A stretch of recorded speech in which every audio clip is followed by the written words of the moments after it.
Hello friends, आज के इस वीडियो में हम देखते हैं अकाउंट्स लेडजर क्या होता है। अकाउंट्स लेडजर कैसे हम उसमें वर्क कर सकते हैं, कैसे एक नया लेडजर क्रिएट करेंगे और एक एग्जिस्टिंग लेडजर कैसे हम एडिट करेंगे, ये सब हम इस वीडियो में देखेंगे। तो एक लेडजर अकाउंट हम कैसे ओपन करते हैं वो पहले हम देखते हैं।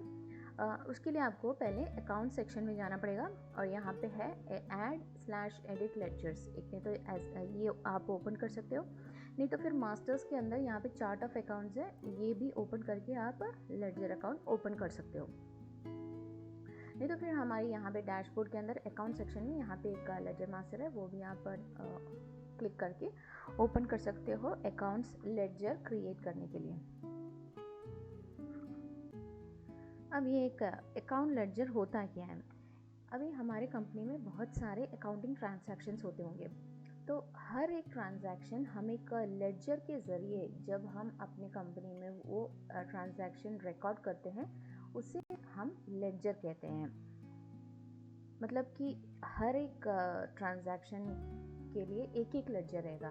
अभी चाहे वो अकाउंट रिसीवेबल हो या फिर कैश इन हैंड हो या फिर अकाउंट पेएबल हो या फिर सैलरीज हो, ऑफिस एक्सपेंसेस, फ्यूल एक्सपेंसेस, तो हर एक एक्सपेंसेस, हर एक इनकम, अभी कैसे भी हो, जिस तरह से भी हमारे कंपनी के अंदर पैसा आ रहा हो या फिर जा रहा हो, ये पूरा हम एक लेडजर के ज़रिए जब हम रिकॉर्ड करते हैं, उसी के लिए हम ये लेडजर क्रिएट करते हैं। अब ये अकाउंट लेडजर के लिए हम बुक ऑफ अकाउंट्स भी कह सकते हैं। ये एक कंपनी के लिए बहुत ज़रूरी होता है। हम इसी के ज़रिए हमें पता चलता है कि कंपनी किस पोजीशन में है। अभी इस एक कंपनी से मुनाफा हो रहा है या फिर उससे कंपनी में नुकसान हो रहा है, नुकसान होते मतलब ये लॉस में रन कर रहा है, ये पूरा हमें असेस करने के लिए ये अकाउंटिंग स्ट्रक्चर हमारे कंपनी के लिए बहुत ज़रूरी होता है।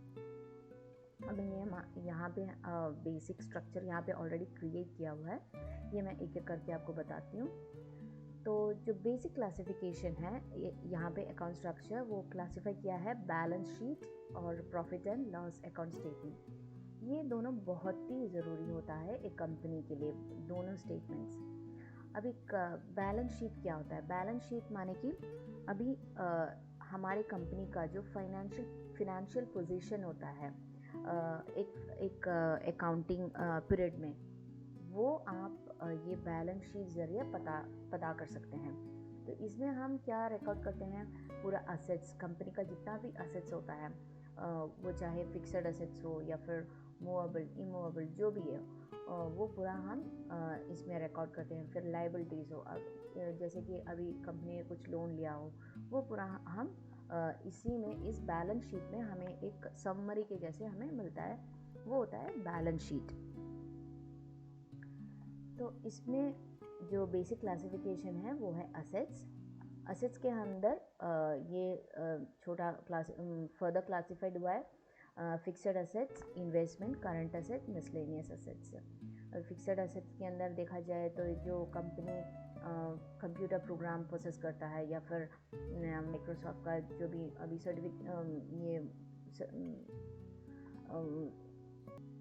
कोई माइक्रोसॉफ्ट का ही कोई लाइसेंस होगा या फिर अब हमारे कंपनी ने कुछ सॉफ्टवेयर डेवलप किए होंगे, वो सब ये फिक्स्ड असेट्स के अंदर आता है। और इसके अंदर फर्नीचर्स, बिल्डिंग्स और लैंड, लीज होल्ड इम्प्रूवमेंट्स, ये पूरा ये फिक्स्ड असेट्स के अंदर आता है। अब ये इन्वेस्टमेंट, जब कंपनी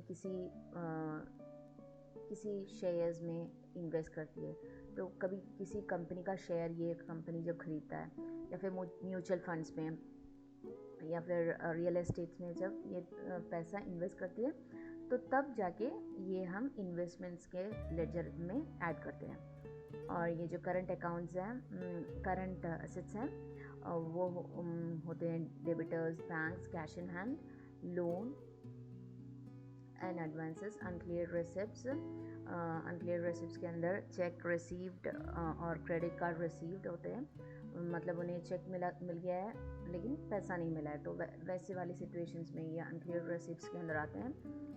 और ये duties and taxes receivable, inventories, ये पूरा करंट एसेट्स के अंदर आता है।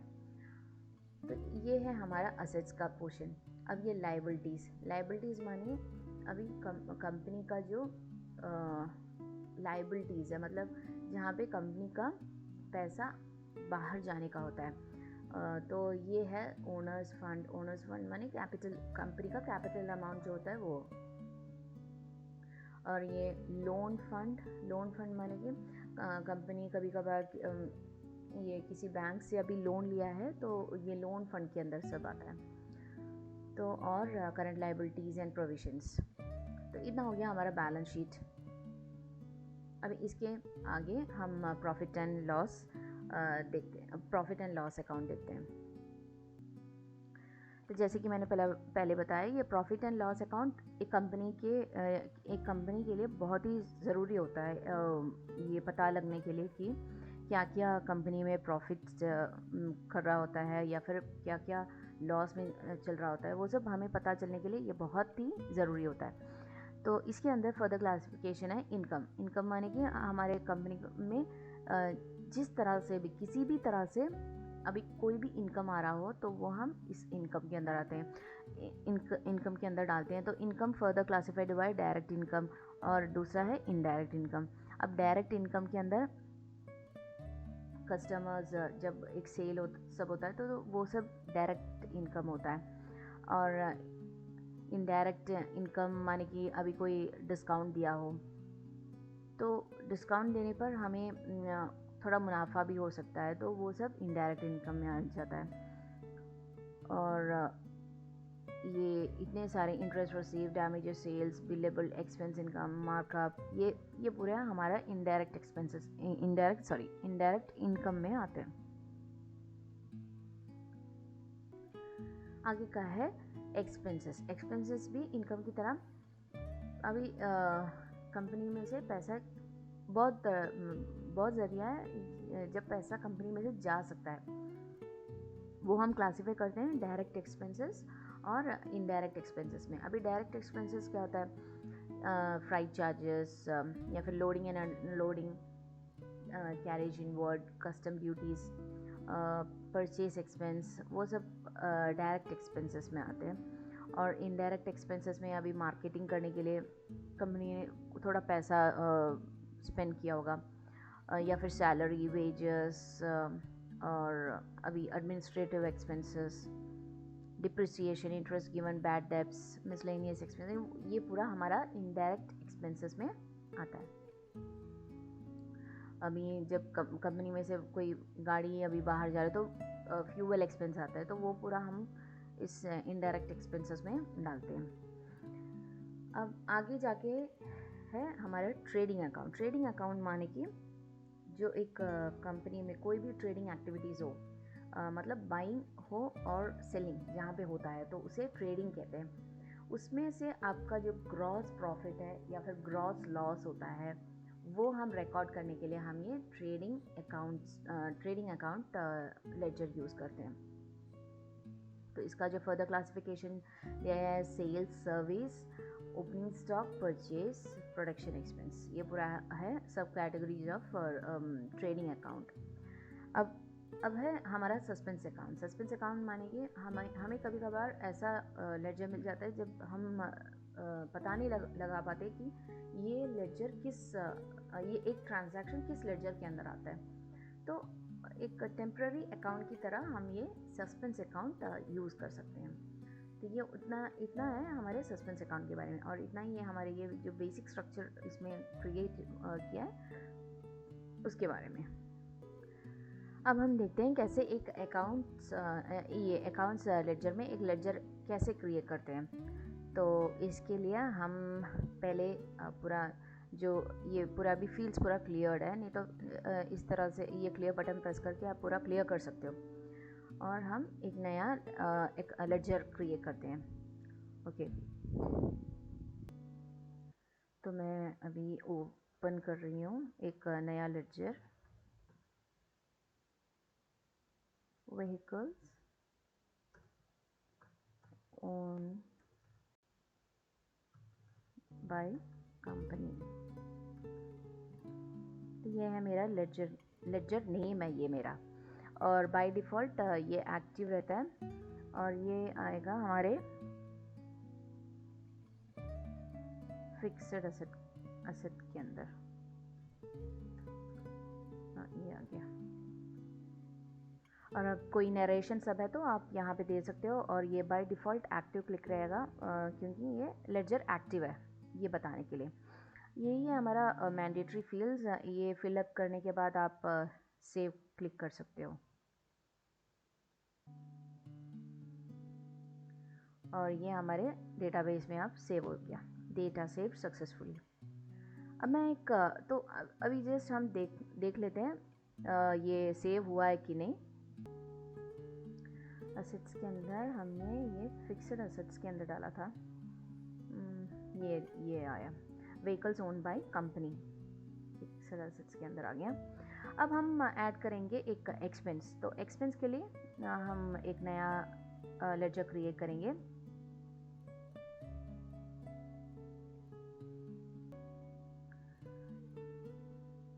तो मैं एक लेडजर क्रिएट कर रही हूँ।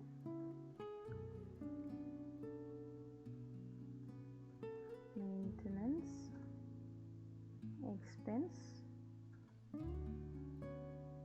एक्सपेंस, तो ये इसमें नहीं है लग रहा है, और तो ये एक नया हम एक्सपेंस क्रिएट कर रहे हैं, और ये आएगा हमारे एक्सपेंस के अंदर। तो कौन सा एक्सपेंस है ये आपको स्पेसिफाई करना पड़ेगा यहाँ पे। ये सब पूरा इनडायरेक्ट एक्सपेंस के अंदर आता है। तो ये मैं यहाँ पे टाइप करके ये मेरे को ड्रॉप डाउन में आ गया, तो मैं वहाँ से सेलेक्ट करूँगी, और कोई नरेशन है तो आप यहाँ पे एंटर कर सकते हैं। और ये एक्टिव जो है वो ऑलरेडी टिक मार्क किया हुआ है, और हम ये अभी सेव कर देंगे। Save this record, yes.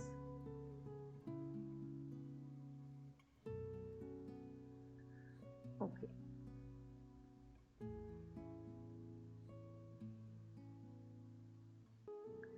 अभी आप इसमें कुछ एडिट करना चाहते हो तो आप अभी ये रेंट एक्सपेंस मैं अभी एडिट करने वाली हूँ, तो ये मैंने सेलेक्ट कर दिया। तो और इसके बाद मैंने एडिट प्रेस किया, और जो भी आपको चेंजेस करना है वो आप इसमें चेंजेस करके इसे आप अपडेट प्रेस कर दोगे तो ये चेंज अपडेट हो जाएगा। तो अभी रेंट एक्सपेंस के बदला है ये रेंटल एक्सपेंस हो गया। तो मैं जैसे आपको डेमो देना चाहती थी कैसे हम एडिट करते हैं इसमें, नहीं तो आप यहाँ पे डायरेक्ट आप लेडजर नेम टाइप करके उस तरह से भी आप लेडजर कोड सेलेक्ट करके उसे आप एडिट कर सकते हैं। तो इतना ही है। एक ये अकाउंट लेडजर में एक नया लेडजर ऐड करने का हो, या फिर एडिट करने का हो, या फिर एक्सपेंस ऐड करने का हो, बहुत ही सिंपल है। उम्मीद है आपको ये वीडियो समझ में आया और पसंद आया। Thank you and have a nice day.